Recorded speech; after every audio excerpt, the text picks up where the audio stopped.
আসসালামু আলাইকুম সুপ্রিয় দর্শক, 2026 সালে এসে আপনি যদি জন্ম নিবন্ধন করতে চান তাহলে আপনার কিভাবে করতে হবে, কত টাকা লাগবে, কতদিন সময় লাগবে এবং কি কি ডকুমেন্ট লাগবে।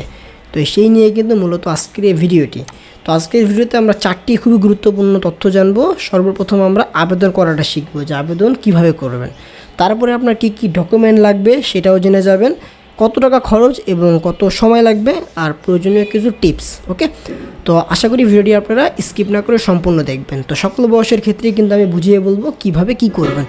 তো সর্বপ্রথম আবেদন করার জন্য আপনাকে যেটি থাকতে হবে মানে প্রয়োজনীয় কাগজপত্র, আগে আমরা সেই বিষয়টাকে ক্লিয়ার করি। কেননা আবেদন করার সময় আপনার ডকুমেন্টের কিছু প্রয়োজনীয়তা আপলোড এবং কিছু তথ্য দিতে হয়, সেই জন্য ডকুমেন্টের বিষয়টা আগে আপনাকে জানা জরুরি। তো ডকুমেন্ট যেটা লাগবে, যদি আপনার এনআইডি কার্ড থাকে, ঠিক আছে, আপনার এনআইডি কার্ড আছে, তো আপনি জাস্ট আপনার এনআইডি কার্ড দিয়েই আপনি বার্থ সার্টিফিকেট করে ফেলতে পারবেন। আপনার এনআইডি কার্ড আর আপনার বর্তমান ঠিকানা প্রমাণস্বরূপ, ঠিক আছে, আপনি যে ঠিকানায় বার্থ সার্টিফিকেট অ্যাপ্লিকেশন করবেন সেই ঠিকানার প্রমাণস্বরূপ একটি ইউটিলিটি বিলের কপি। তো এই দুইটা ডকুমেন্ট থাকলে করতে পারবেন। যদি আপনার এনআইডি কার্ড না থাকে, আপনার যদি কোনো একাডেমিক সার্টিফিকেট থাকে, তাহলে আপনি সেই একাডেমিক সার্টিফিকেটের কপি, বাবা মার এনআইডি কার্ড এবং একটি ইউটিলিটি বিলের কপি, এই 4টা ডকুমেন্ট থাকলেই করতে পারবেন। যদি সার্টিফিকেট না থাকে, বয়স থাকে অল্প, সেক্ষেত্রে স্কুল বা মাদ্রাসায় যেখানে পড়েন সেখানকার একটা প্রত্যয়নপত্র নিতে হবে। আর যদি ছোটোকালের টিকা কার্ড থাকে, ঠিক আছে, টিকা কার্ড, সেই টিকা কার্ডের কপি বা মেডিকেল সার্টিফিকেট যদি থাকে, যে আপনি যে মেডিকেলে জন্মগ্রহণ করেছেন সেই মেডিকেলের সার্টিফিকেট দিয়েও করতে পারবেন। তো এই হচ্ছে ডকুমেন্ট। তো অনেকে বলতে পারেন যে বাবা মার অনলাইন জন্ম নিবন্ধন, এই বিষয়টা, তো বাবা মার অনলাইন জন্ম নিবন্ধন শুধু ছোট বাচ্চাদের ক্ষেত্রে লাগবে, যাদের বয়স 13 বছর কিংবা তারও কম, জাস্ট তাদের ক্ষেত্রে বাবা মার অনলাইন জন্ম নিবন্ধন বাধ্যতামূলক। এটা ছাড়া অনলাইন সাবমিশন করতে পারবেন না। আবারও বলে দিই, যাদের বয়স 1/1/2013 থেকে শুরু 2026 পর্যন্ত যাদের জন্মসাল, তাদের ক্ষেত্রে বাবা মার অনলাইন বাংলা ইংলিশ দুইটাই যাতে থাকে ওরকম বার্থ সার্টিফিকেট লাগবে। আর যাদের বয়স 13 পার হয়ে গেছে, মানে জন্মসাল 2012, 8, 7, 1, ঠিক আছে, এরকম, তাদের ক্ষেত্রে বাবা মার এনআইডি কার্ড দিয়ে কাজ করতে পারবেন। তো আশা করি ডকুমেন্টের বিষয়টা ক্লিয়ার হয়ে গেছে। তো এখন আসি আমরা আবেদনের প্রসেসিংটা চলে যাই। তো আবেদন করতে হবে যে ওয়েবসাইটটিতে, এটা হচ্ছে সেই ওয়েবসাইট bdrish.gov.br/application। তো ওয়েবসাইটে আসার পর আপনি যখন এই জন্ম নিবন্ধনের জন্য আবেদন অপশনে যাবেন, এখানে দুটো ঠিকানা পাবেন, একটি হচ্ছে জন্মস্থান আর একটি হচ্ছে স্থায়ী ঠিকানা। তো আপনি এই দুইটি ঠিকানার মধ্যে যে কোনো একটি ঠিকানার বরাবরে আপনি আপনার বার্থ সার্টিফিকেট করতে পারবেন। বর্তমান ঠিকানার বরাবর করতে পারবেন না, হয়তো বা স্থায়ী ঠিকানা বা জন্মস্থান, যে কোনো একটি ঠিকানার অনুকূলে আপনাকে করতে হবে। তো আমি আপনার জন্মস্থানের ঠিকানা অনুকূলে করব, এই জন্য আমি জন্মস্থানটাকে নির্বাচন করলাম। তারপর হচ্ছে এখান থেকে পরবর্তী অপশানে চলে যাব। তারপর সেখান থেকে যেগুলো রেড চিহ্ন দেওয়া আছে এগুলো আপনাকে মাস্ট বি ফিল আপ করতে হবে। যেমন এখানে আপনার নামের প্রথম অংশ চেয়েছে, নামের শেষ অংশ, তো এখানে আপনার নামটাকে 2 ভাগে বাংলাতে লিখে ফেলবেন। যেমন নাম হচ্ছে ইসমাইল হোসেন, তো ফার্স্ট পার্টে আমরা লিখবো ইসমাইল, লাস্ট পার্টে লিখবো হোসেন, এভাবে বাংলা ইংলিশটা আমরা লিখে ফেলবো। তারপর হচ্ছে আপনার জন্ম তারিখটাকে দিবেন, ডেট, মাস, সাল। ওকে, তারপর হচ্ছে আপনি কততম সন্তান সেই সংখ্যাটা দেবেন। যেমন এখান থেকে আপনি পিতামাতার প্রথম, দ্বিতীয়, তৃতীয় যে কয় নম্বর সন্তান সেই নাম্বারটা এখানে দিয়ে দিবেন। তারপর হচ্ছে আপনি জেন্ডারটাকে সিলেক্ট করবেন। ওকে, এরপর হচ্ছে আপনার জন্মস্থানের ঠিকানা।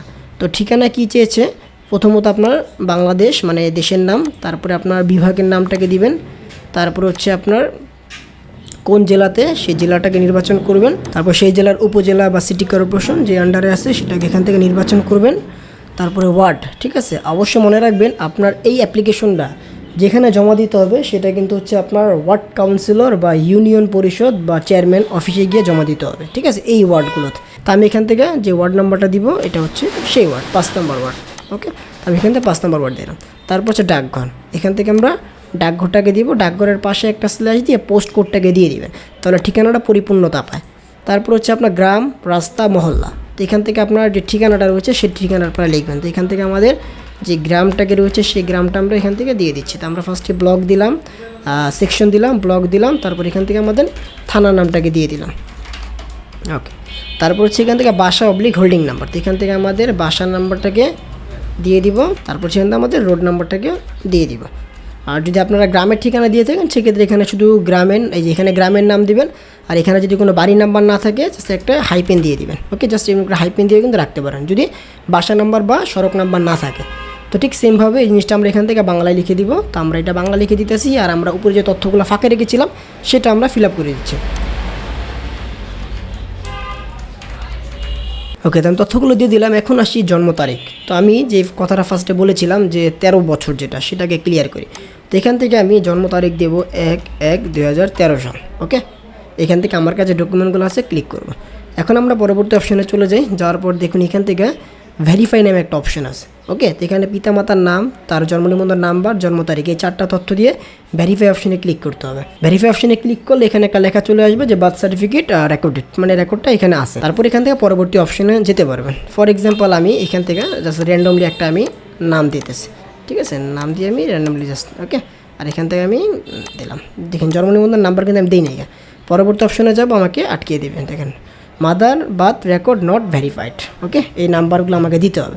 ওকে, তো এখন আমরা তার সঠিক বয়সটাকে দিয়ে দিই। এখান থেকে আমরা তার 10 সালে সে জন্মগ্রহণ করেছে। ওকে, এখন আমরা পরবর্তী অপশানে চলে যাই। দেখুন এখনই ভেরিফাই অপশানটা চলে গেছে। এখন আমরা পিতামাতার যে নামটা রয়েছে সেই নামটা আমরা বাংলা এবং ইংলিশে লিখে দিতেছি। ওকে, তারপর এখান থেকে পিতার জাতীয়তা বাংলাদেশি, মাতার জাতীয়তা বাংলাদেশ। চলে যাব পরবর্তী অপশানে। ওকে, দেখুন পরবর্তী স্টেপে আমাকে নিয়ে চলে আসছে। এখন হচ্ছে আপনার স্থায়ী ঠিকানা এবং বর্তমান ঠিকানা। তো স্থায়ী ঠিকানা যদি ভিন্ন থাকে, জন্মস্থানের সাথে না মিলে, সেক্ষেত্রে আলাদাভাবে দিবেন। সেম থাকলে টিক অপশানে জাস্ট চাপ দিলে অটোমেটিকলি চলে আসবে। ঠিক সেমভাবে বর্তমান ঠিকানা আলাদা থাকলে লিখে দিবেন, সেম থাকলে টিক মার্ক অপশানে চাপ দিবেন। স্থায়ী, বর্তমান, জন্মস্থান, তিনটা ঠিকানা সেম হয়ে যাবে। তো আমার তিনটা ঠিকানায় সেম, এই জন্য আমি তিনটা টিক মার্ক করে দিলাম। এখন চলে যাব পরবর্তী স্টেপে। এখন এখানে এই আবেদনটা কে করতেছে, পিতা, মাতা বা সে নিজে, ঠিক আছে, এরকম একটা মানুষকে এখান থেকে সিলেক্ট করতে হবে। তো আমি ধরুন আবেদনটা করতেছে তার পিতা অপশানে রেখে দিলাম। এখান থেকে আবেদনকারীর নামটা চলে আসবে। এখান থেকে তারপর আপনাকে ডকুমেন্ট আপলোড করতে হবে। তো ডকুমেন্ট এখানে কি আপলোড করবেন, যদি ছোটো বাচ্চা হয়ে থাকে সেক্ষেত্রে তার টিকা কার্ড এবং একটি ইউটিলিটি বিলের কপি আপলোড করে দেবেন। আর টিকা কার্ড না থাকলে স্কুল সার্টিফিকেট বা স্কুল প্রত্যয়নপত্র, একটি ইউটিলিটি বিল। যদি আপনার নিজের এনআইডি কার্ড থাকে তাহলে আপনার এনআইডি কার্ড এবং একটি ইউটিলিটি বিলের কপি আপলোড করে দেবেন। মানে এখানে আপনাকে 2টা ডকুমেন্ট আপলোড করতে হবে। তো আমি প্রথমত টিকা কার্ডটাকে এখান থেকে আপলোড করে দিই। 2টা অপশন আছে টিকা কার্ড আপলোড করার জন্য, এই যে চিকিৎসক কর্তৃক প্রত্যয়নপত্র, এখানে আমি এটা আপলোড করে দিলাম। তারপর হচ্ছে এখান থেকে স্টার্ট অপশনে ক্লিক করবেন, ফাইলটা আপলোড হয়ে যাবে।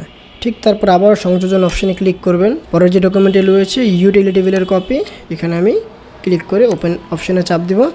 ফাইল টাইপে গিয়ে সেকেন্ড অপশনটা সিলেক্ট করে স্টার্ট, 2টা ফাইল আপলোড হয়ে যাবে। এখান থেকে একটা টিকমার্ক অপশন আছে, আমি সজ্ঞানে ঘোষণা করছি, এটাকে টিকমার্ক ওপেন করে দেবেন। তারপর চলে যাবেন পরবর্তী স্টেপে। তারপর হচ্ছে এখান থেকে আপনি একটা ফাইনাল ওভারভিউ দেখতে পাবেন। এখানে সব তথ্যগুলো ঠিকঠাক আছে কি না জাস্ট চেক করে দেখে নেবেন। যদি কোনো তথ্যে ভুল থাকে আপনারা এখান থেকে পূর্ববর্তী অপশনে গিয়ে কারেকশন করতে পারবেন। ওকে, তারপর হচ্ছে এখানে একটি ফোন নাম্বার দিতে হবে, তারপর ওটিপি পাঠানো অপশনে ক্লিক করতে হবে। তো এখানে একটি গুরুত্বপূর্ণ তথ্য আপনাকে জেনে রাখতে হবে, যেমন আমি এখানে কিছু বলেছিলাম প্রয়োজনীয় টিপস বা প্রয়োজনীয় তথ্য। তো একটি ফোন নাম্বার থেকে আপনি সর্বোচ্চ 5টা অ্যাপ্লিকেশন সাবমিট করতে পারবেন। ওকে, আর বর্তমান সময়ে কিন্তু অ্যাপ্লিকেশন কপি বের হচ্ছে না। আজকে থেকে প্রায় 1 থেকে 1.5 মাস যাবত এই প্রবলেম, যেটা নিয়ে কিন্তু অলরেডি আমার চ্যানেলে ভিডিও রয়েছে। তো অ্যাপ্লিকেশন কপি যেহেতু বের হচ্ছে না, সেটার পরবর্তীতে আপনি কি করতে পারবেন সেটাও কিন্তু সেই ভিডিওতে বলা রয়েছে, প্লাস এই ভিডিওতে আমি একদম শর্টলি করে বলে দেবো। তো এখান থেকে যখন ওটিপি মানে ফোন নাম্বারটা দিবেন, দেওয়ার পর এখান থেকে ওটিপি পাঠানো অপশানে ক্লিক করার কিছুক্ষণের মধ্যে আপনার ফোনে একটি ওটিপি যাবে। তো ওটিপিটা এখান থেকে দিয়ে আপনারা সাবমিট অপশানে ক্লিক করবেন। যখন সাবমিট অপশানে ক্লিক করবেন আপনারা ঠিক এরকম একটা ওভারভিউ দেখতে পাবেন, যেখানে আপনাকে একটি অ্যাপ্লিকেশন আইডি নাম্বার দেখতে পাবেন। ওকে, তো এই যে কপিটা রয়েছে এই কপিটা আপনারা একটা প্রিন্ট আউট নিয়ে নেবেন, যেহেতু অ্যাপ্লিকেশন ফর্ম বের হচ্ছে না। তো আপনারা কী করবেন, এটাকে একটা স্ক্রিনশট নেবেন বা এটা একটা পিডিএফ ডাউনলোড করে নেবেন। তারপরে কি করবেন, এখান থেকে আবেদনপত্র প্রিন্ট অপশানে ক্লিক করবেন। ক্লিক করলে আবেদনপত্র যদি প্রিন্ট সার্ভার ওকে হয় সেক্ষেত্রে প্রিন্টটা বের হয়ে যাবে। মানে অ্যাপ্লিকেশন যে 2 পেজের একটা ফর্ম রয়েছে সেই ফর্মটা আপনারা দেখতে পাবেন। আর যদি সার্ভার ঠিক না থাকে সেক্ষেত্রে কিছুটা এরকম আসবে। কীরকম আসবে আমি একদম দেখিয়ে দিচ্ছি। যেমন দেখুন, আমরা ওই অ্যাপ্লিকেশন আইডি দিয়ে কিন্তু আপনার আবেদন কপি বের করা যায়।